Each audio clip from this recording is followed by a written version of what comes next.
Hello everyone, welcome back to my channel Papiya প্রিয়ান্স blog. Good morning, কেমন আছেন আপনারা সবাই? চলো নতুন একটা ভিডিও নিয়ে চলে এসেছি। আর আজকে হচ্ছে রামনবমী, তো আপনাদেরকে সকলকে রামনবমীর শুভেচ্ছা জানাই। চলুন ভিডিওটা শুরু করি। তো পয়লা বৈশাখে আমার রাধা মাধবকে কিন্তু আমার নতুন জামা কাপড়, নতুন বস্ত্র পরানো হয়নি। আমার গোপালদেরকে পরিয়েছিলাম, রাধা মাধবকে পরানো হয়নি, কারণ সেদিনকে গোপালদেরকে পরিষ্কার করে স্নান করিয়ে পুজো করতে আমার অনেকটা দেরি হয়ে গিয়েছিল।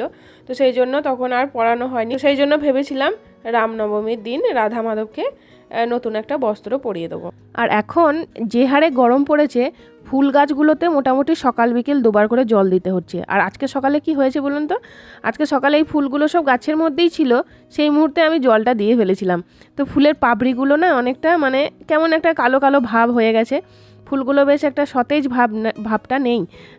যেহেতু ফুলটা ফুটেই ছিল, সেই মুহূর্তে আমি জলটা দিয়েছিলাম। ফুলগুলো তুলে নেওয়ার পরে গাছে জলটা দিলে ভালো হতো। খুব সকালেই একবার গাছে জল দিয়ে দিই, আর বিকেল দিকে বাড়িতে থাকলে বিকেল দিকে তখন একবার গাছে জলটা দিয়ে দিই। তো সেই জন্য ফুলের পাপড়িগুলো আজকে একটু নরম নরম হয়ে গেছে। তো এবার আমি গোপালদেরকে স্নান করিয়ে নিলাম, আর আমি লাড্ডু আর গুবলুর বিছানাটাও ঝেড়ে নিলাম, গোপুর বিছানাটাও ঝেড়ে নেবো।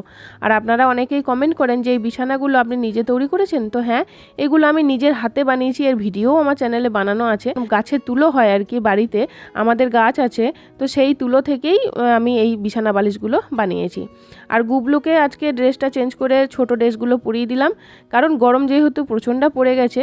তো এই কদিন ওই গোল টাইপের যে চিকনকারির যে ড্রেসটা ছিল, ওটা সুতিরই ছিল, নরমই ছিল, কিন্তু থাক যেহেতু অনেকটা গরম পড়ে, তো সেই জন্য এই নাইট ড্রেস টাইপের এই ড্রেসগুলো এখন পারফেক্ট পরার জন্য। আর গোপুকে যে ড্রেসটা পরালাম, এটা গোল ঠিকই, অনেকটা বড় ঠিকই, কিন্তু খুবই নরম, এতটাই নরম, একদম পুরো মলমল কটন যেগুলো হয় সেই রকম টাইপের। আর এই ড্রেসটা প্রথম দিন এই লাড্ডুকে পরিয়েছিলাম পয়লা বৈশাখের দিন, কিন্তু লাড্ডুর একটু টান টান হচ্ছিল, তো সেই জন্য পরিষ্কার করে নিয়ে তারপরে আমি আবার গোপুকে পরিয়ে দিলাম। এবার আমি একটু করে আতর দিয়ে নিলাম, স্নান টান করানোর পরে তারপরে আমি একটু আতর দিলাম। এবার আমি আজকেও কৃষ্ণকে কিন্তু আমি পরিষ্কার করে নিয়েছি একটু, কারণ পিতলের মূর্তি ওই যে বললাম 2-4 দিন পরে একটু হলুদ হলুদ হয়ে যায়, তো আমি একটু পরিষ্কার করে নিয়ে ভালো করে স্নান টান করিয়ে তারপরে আমি ধুতিটা পরিয়ে দিলাম। আর এই ধুতিটাই আগে পরেছিলেন, কিন্তু আরও একটা টুকরো ছিল নতুন, তো সেইটাই আমি আজকে পরিয়ে দিলাম। আর আগের ড্রেসটাতে এই ওড়নাটা কিন্তু একটা পিঙ্ক কালারের ওড়না ছিল, সেটা দিয়েছিলাম, কিন্তু এবারে সেম একদম ম্যাচিং করে পরিয়ে দিলাম।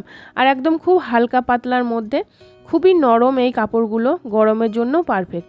আর রাধারানীর জন্য আমি একদম পুরো এত পাতলা নরম একটা শিফনের আমি একটা কাপড় নিয়ে এসেছি, খুবই পাতলা, এটা পরে থাকলে মনেই হবে না যে কিছু পরে আছেন, এতটাই হালকা পাতলা, গরমের জন্য পারফেক্ট।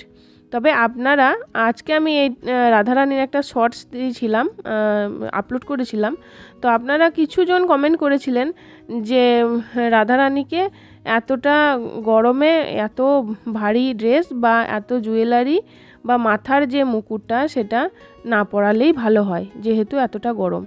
তো আমি বলি, দেখুন, এই গরমের জন্যই কিন্তু আমার রাধারানীর জন্য এই শাড়িটা কিনে নিয়ে আসা। এই শাড়িটা এতটা হালকা পাতলা, আপনারা হয়তো ক্যামেরাতে বুঝতে পারছেন না, কিন্তু খুবই হালকা। এর জন্যই আমি কিন্তু গরমে পরাবার জন্যই এটা আমি নিয়ে এসেছি।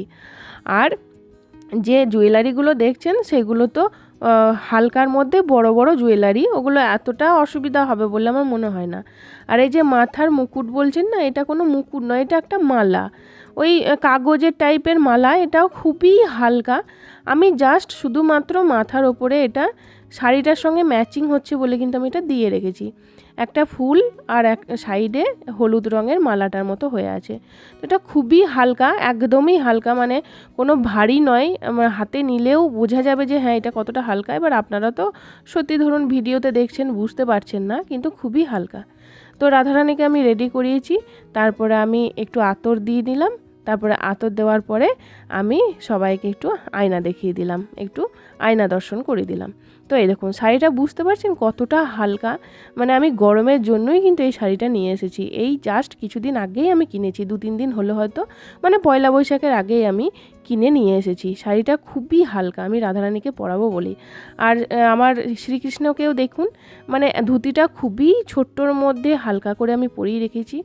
ওপরটাও আমি কোনো রকম কোনো আলাদা করে জামা পরাইনি, শুধু ধুতিটা পরিয়েছি, বাকি একটা সাইড দিয়ে ওড়না দিয়েছি।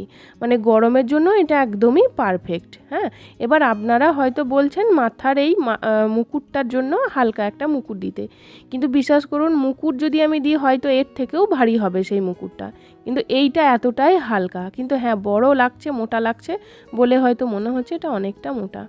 তো এইভাবেই আমি রাধা মাধবকে আজকে এইভাবেই কিন্তু আমি রেডি করলাম।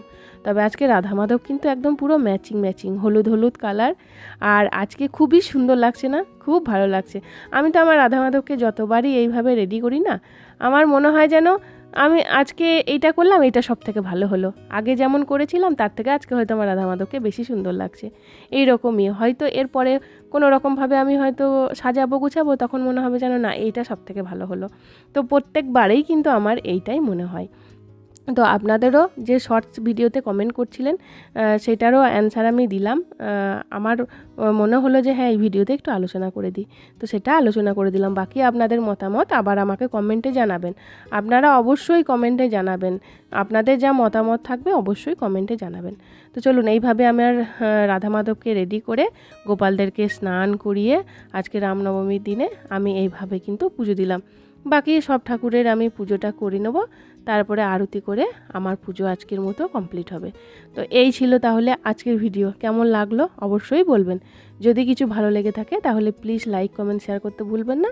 চ্যানেলটা অবশ্যই সাবস্ক্রাইব করবেন এই রকম ভিডিও আরও পেতে। চলুন, আবার দেখা হচ্ছে পরের ভিডিওতে। ততক্ষণের জন্য আসি। সবাই সুস্থ থাকবেন, ভালো থাকবেন, টাটা।